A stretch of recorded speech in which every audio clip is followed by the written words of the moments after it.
Awesome explosions! Just Cause 3's got 'em. Now that's an explosion. The story will have you believe it's about liberating the picturesque island nation of Medici from a mustache-twirling dictator. But considering it doesn't even care how many civilians you blow up in the process, we all know what it's really about. Ridiculous, over-the-top action, physics-based comedy, and impressive destruction in a vast sandbox world. In those areas, Just Cause 3 is at the top of its game.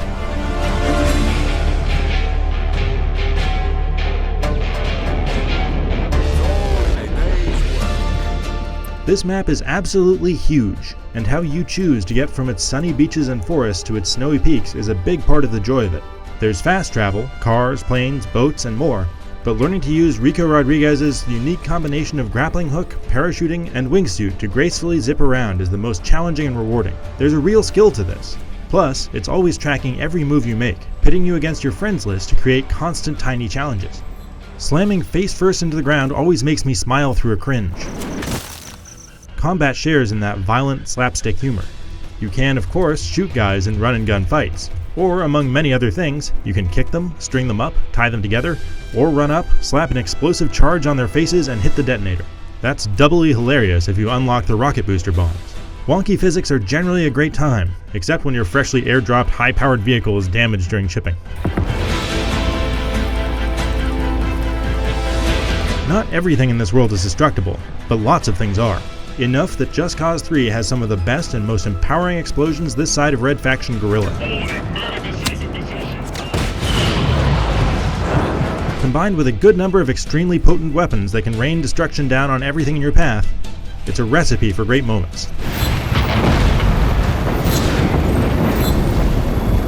Enemies bolster the illusion of being an over-the-top action hero by being as dumb as bags of rocks. That works out because there are a ton of them, and they spawn out of nowhere. So even with Rico's ridiculous durability and recharging health, you can still get overwhelmed if you don't recognize when it's time to retreat. Just Cause 3's main problem is that liberating its dozens of towns becomes repetitive. You blow up everything with red on it, take over the police station, maybe kill a few specific enemies, then raise the rebel flag, and you're done. Most liberated villages reveal uninteresting challenges like race courses for cars, boats, and planes, and those in turn unlock some hit-or-miss new abilities for Rico. Then you do it again, and again, and again, sometimes as forced padding between story missions. Military bases are more fun to take over, since they'll throw a lot more hardware at you and give you more powerful vehicles to hijack. Some are custom built and feel unique, and unlock more interesting challenges. The story is a paint-by-numbers action plot where some of the characters know they're in a parody, while others never figure that out. Even developer Avalanche's writers seem to be getting a little sick of justifying these missions by the end of the 30-hour run. She keeps the cow! Hey guys! Rico keeps the cow! You are no longer my best friend. Performance is an inconsistent issue. On one of the two PCs I played on, I saw generally great frame rates interrupted by some major slowdowns and stuttering, but the other PC was almost flawless. I saw occasional crashes, and some frame rate problems arose when huge explosions went off. I also wouldn't recommend playing without an SSD, because load times can be exceptionally long.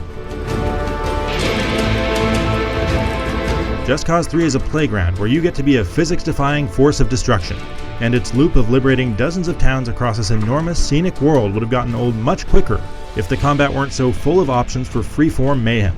Getting the most out of it requires some creativity and tolerance for bugs on your part, so come expecting to make at least some of your own fun. For more on Just Cause 3, stick with IGN.